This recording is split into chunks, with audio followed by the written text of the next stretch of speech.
5 minutes avec la Rhapsodie de réalité, une émission pour vous, une émission conçue pour vous, une émission taillée sur mesure, une émission qui vous ressemble, une émission qui vous permet de connaître votre destinée avec le Christ. Bonjour à tous, bienvenue dans notre émission 5 minutes d'édification avec la Rhapsodie de réalité. Aujourd'hui, samedi 23 novembre, Pasteur Chris vous enseigne sur le thème « La planification est importante ». Le verset d'ouverture est tiré du livre de Psaume 90 au verset 12 qui dit « Enseigne-nous à bien compter nos jours, afin que nous appliquions notre cœur à la sagesse. » Et le commentaire dit « Dans la Bible, Dieu nous montre qu'il est important de planifier. Si vous lisez dans Exode, Lévitique, Nombre et Deutéronome, vous verrez que Dieu a compté les jours. Il a donné des nombres à certains jours. Par exemple, dans Nombre 1 au verset 1, Dieu a fixé le premier jour du second mois, la seconde année, tout en instruisant les enfants d'Israël de leur départ d'Égypte. Le fait de mettre en place un plan pour des jours spéciaux était normal pour Dieu. Alléluia.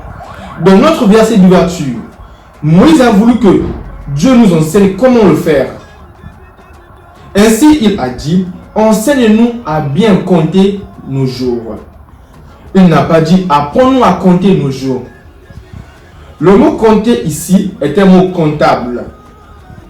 Cela signifie que vous comptabilisez les jours, vous planifiez ou organisez vos jours.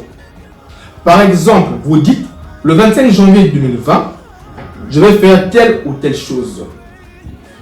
C'est une question de planification ou d'horaire.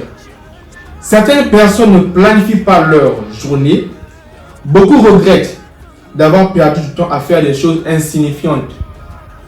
Je me souviens de la prière d'un cher ministre il y a des années qui disait « Seigneur, tu sais que je n'ai qu'une vie à vivre. Ne me laisse pas la gâcher. Aide-moi à la vivre pour toi. » Quelle prière! Vous devez être conscient de ce que vous n'avez qu'une seule vie à vivre. Le temps est un atout que vous devez apprendre à investir sagement. Investir son temps sagement signifie investir son temps dans les choses spirituelles.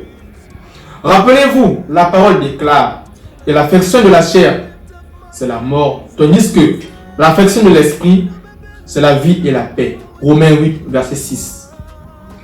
Faites en sorte que chaque jour compte, en faisant seulement ces choses qui feront avancer le royaume de Dieu et améliorer votre vie. Tandis que vous étudiez la parole et communiez avec l'Esprit Saint, il vous dira ces choses qu'il veut que vous fassiez, comment il veut qu'elles soient faites et quand vous devez les faire. La Rhapsodie est très édifiante parce que nous enseigne à bien planifier nos jours, car le temps est un atout qui nous est donné par Dieu, mais nous devons savoir gérer notre temps afin de ne point perdre des journées inutiles.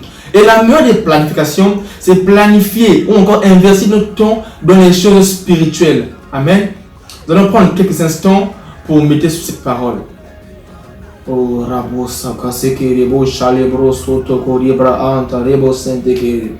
Alléluia, Makarabo Chalebro Si. Nous allons prendre la prière et vous allez répéter après moi. Précieux Esprit Saint, je te remercie de ta présence qui demeure en moi. Je m'abandonne à toi pour être guidé, enseigné, inspiré et fortifié, pour prendre la bonne décision au bon moment, dans le sens de ta volonté parfaite pour ma vie. Au nom de Jésus, Amen. Les études approfondies sont à prendre dans les livres d'Éphésiens chapitre 5, versets 15 à 16, Proverbe 21, verset 5, Proverbe 16, verset 3. Assurez-vous de mieux planifier vos journées. Soyez bénis. Vous avez été bénis par ce message. Nous vous invitons à faire de Jésus-Christ le Seigneur de votre vie en disant cette prière. Seigneur Jésus, viens dans mon cœur et deviens le Seigneur de ma vie. Je reçois la vie éternelle dans mon esprit. Et selon Romains 10, 9, si tu confesses de ta bouche le Seigneur Jésus, et si tu crois dans ton cœur que Dieu l'a ressuscité de mort, tu seras sauvé. Je déclare que je suis sauvé, je suis né de nouveau, je suis un enfant de Dieu. Maintenant, j'ai Christ qui demeure en moi. Félicitations, vous êtes maintenant un enfant de Dieu.